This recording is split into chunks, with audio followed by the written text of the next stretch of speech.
Back in the days before Grand Theft Auto got good, we had the Driver series. Racing around the streets of America, driving fast, dodging the police, infiltrating a criminal underworld. It seemed as though this series would be unstoppable. The first game was a huge hit in 1999, its sequel was pretty good when that came out a year later, then it all sort of went to pot. But that's a story for another day. Today we're focusing on the original as we strap ourselves in for some high-speed shenanigans as an undercover police officer.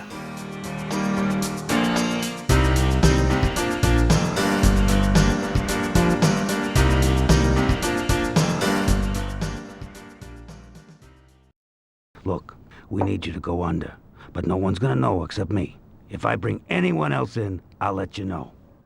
Undercover cop John Tanner, that's us by the way, has been sent to meet up with a group of gangsters, and he's got to convince them he would make a worthwhile getaway driver.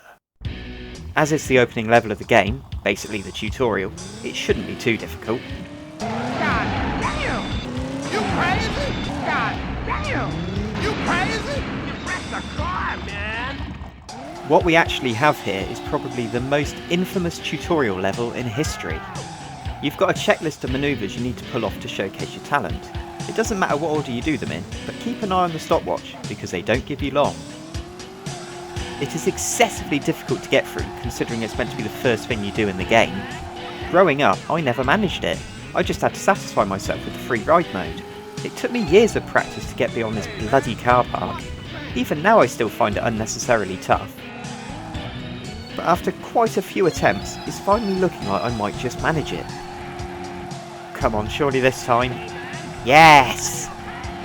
God damn! You the man! Yeah, I am the man. The gangsters are suitably impressed and we've joined the crew. Now it's time to see the outside world.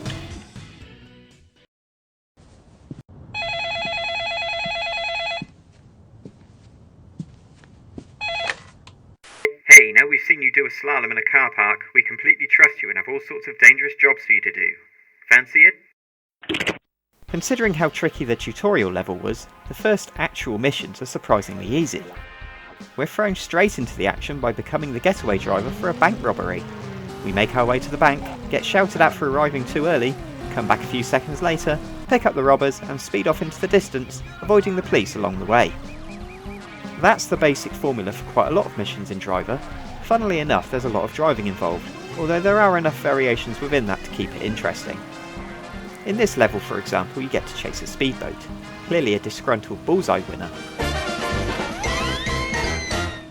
And in this one, we're ramming a police car to help some chap called Jean-Paul escape. I love his slow, casual walk once we've got him out. No need to rush, mate, take your time, not like the police will be after us or anything. This one is probably my favourite of the Miami levels though. Driving round and slamming your car through the front window of loads of different restaurants. Customers running for their lives, tables and chairs sent flying, it's awesome. That's their Yelp reviews ruined. There is a plot to all of this, which I'll do my best to explain as we go through the video. As I mentioned earlier, we're an undercover cop called Tanner who has infiltrated a gang to try and figure out what they're up to. Spoiler, it's naughty stuff. In the Miami levels, we're working for a pimp called Rufus. There's a load of cutscenes and answering machine messages which are supposed to explain what's going on, but I couldn't follow what was happening at all. I had to read up on the story afterwards. This bit I do know though. Rufus is shot by his girlfriend, and as a result is no longer alive. This makes it difficult to receive missions from him, so we chase after his fleeing girlfriend, take her in for questioning, and find out that Jean-Paul, the bloke we rescued earlier, is now in San Francisco. Probably a good idea to track him down, so it's time to head to California.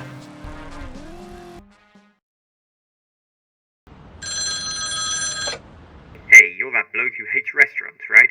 How do you fancy doing a load of similar jobs to what you did in Miami, but somewhere different? By the way, you may have noticed we're not paying you for any of this. Thanks for that.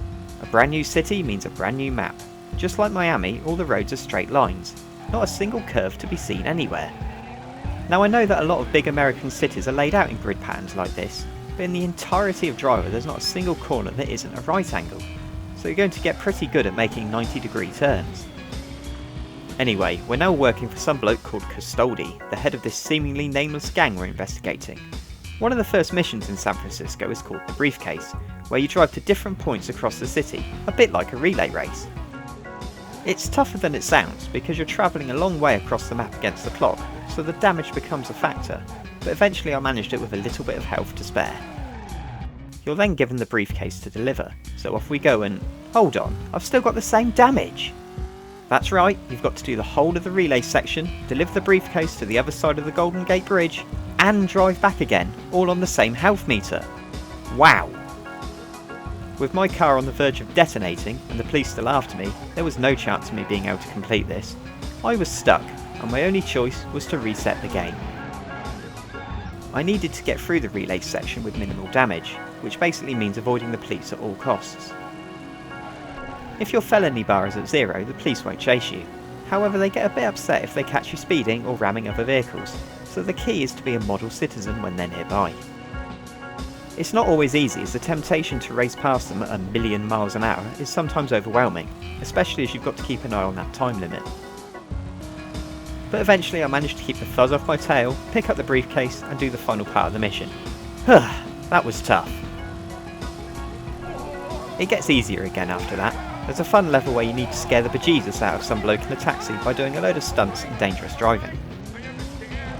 We also have to drive around answering a load of different payphones, a concept stolen from the third Die Hard film, and subsequently stolen again by GTA 3. Get to the phone in South Belleville Park. Finally, we decide to ram another of the gang's drivers called Slater to get him arrested, and bish bash bosh, San Francisco complete. Custode is leaving town, so it's time to head down the west coast to Los Angeles.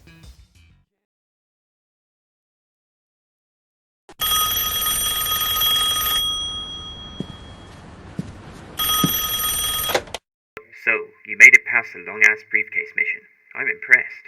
You may have noticed you're in a different room now. That's because it's Los Angeles, and these tasks are about to become a lot more hardcore. Let's get to it.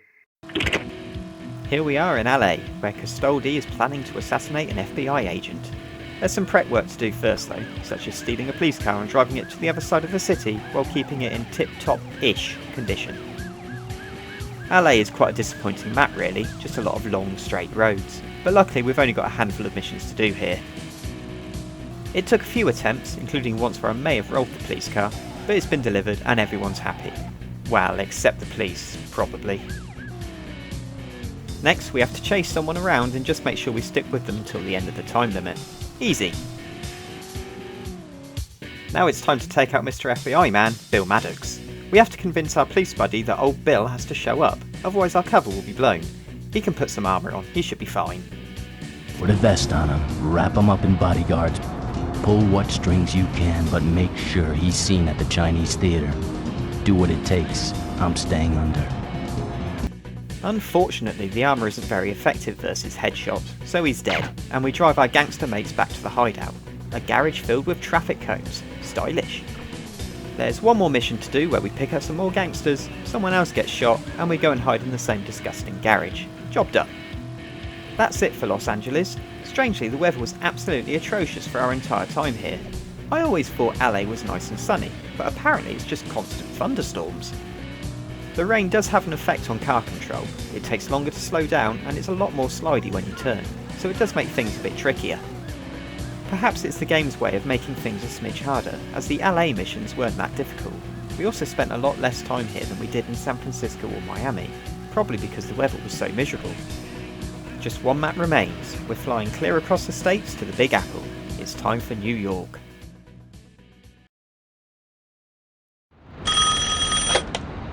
Got sick of the awful weather in LA then? Well, I got news for you. It's just as crap here. Anyway, lots of work to do, and this time it's big. Real big. I'm not saying what it is yet, because we need to build up the suspense a bit more. You'll find out soon enough. At this point, our police boss is getting worried our cover is about to be blown and wants to pull us out, but we need to discover what's going on, and there's some more driving to be done before we find out.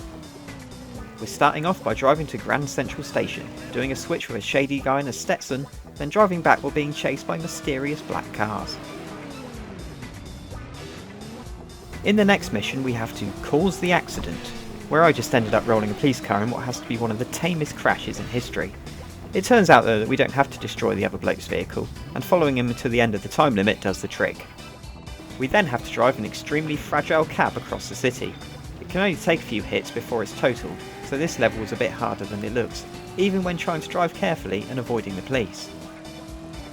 Then, for the first time since San Francisco, the sun comes out and we have to ram a bunch of dudes who I'm guessing we don't like. After that, it's another level of driving across the entirety of the map and what turned out to be my tightest finish to any mission. Or you could say I timed it to perfection. Wow, we've flown through all of that. There's just one mission left, where we will find out what Custodi's dastardly gang has been planning all along. Screwing up over Maddox cost us time, but now we paid that in full. So today, you're gonna see how it works. John Paul takes up his position across the street. Tanner's gonna pass for FBI, and so he's gonna be our guy on the inside driving a Cadillac. Now all he's gotta do is drive past John Paul, nice and easy. And bingo, we got ourselves one hell of a martyr, and one hell of a news story. Excuse me, Monsieur Castaldi, but who is the hit? Today, gentlemen, we killed the president.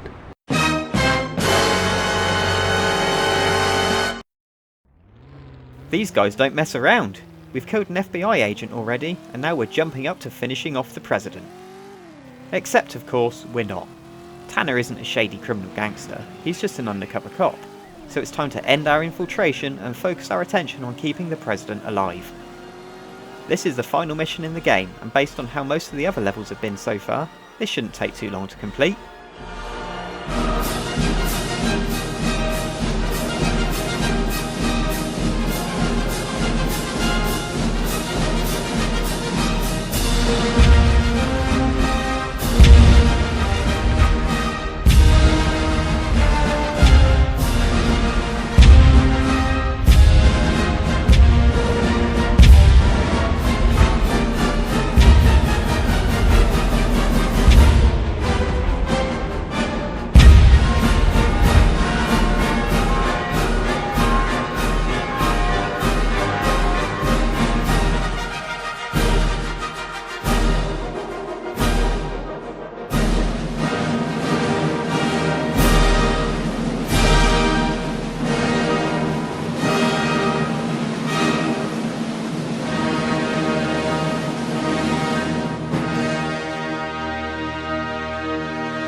Oh my god.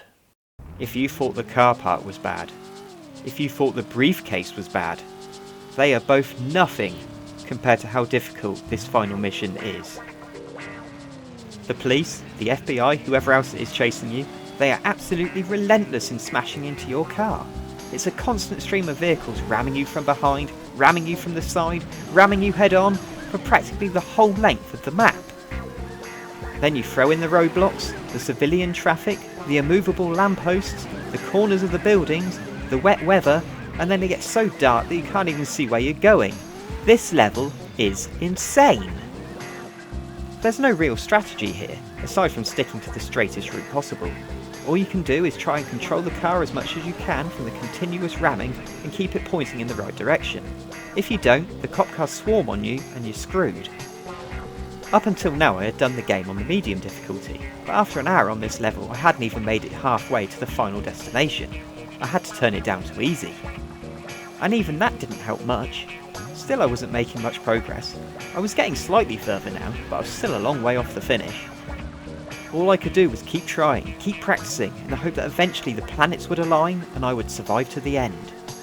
Ultimately, it took me so long that I had written all of this script up until this point before I eventually finished it. After a couple of close calls where I was within touching distance of the end, and which led to an awful lot of swearing after I was rolled over both times, I finally managed to get a good run. This is the last stretch and I'm only at half damage. A few crashes and spins on the way made me incredibly nervous, but finally, at what was probably the 4,139th attempt, we made it. Phew! We get the final cutscene where we check the president is alright, he's fine, hooray! And as we finished our undercover work, our police boss tells us to take our badge back. However, we've decided that the police force is now too corrupt and refuse, walk away, and that's it. Seems a bit inappropriate having that argument in front of the president, but there you go, game complete.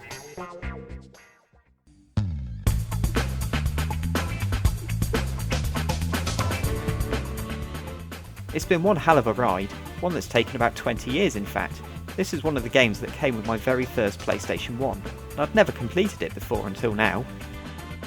Driver is a legendary game, and even though they're not directly related, it certainly helped pave the way for Grand Theft Auto to become as big as it has. Sadly, the Driver series has been dormant for quite some time now, and there's not been a proper Driver game since 2011.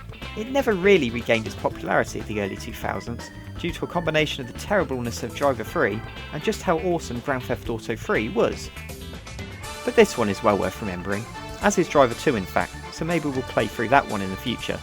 But for now, thanks very much for watching, and I'll see you again soon.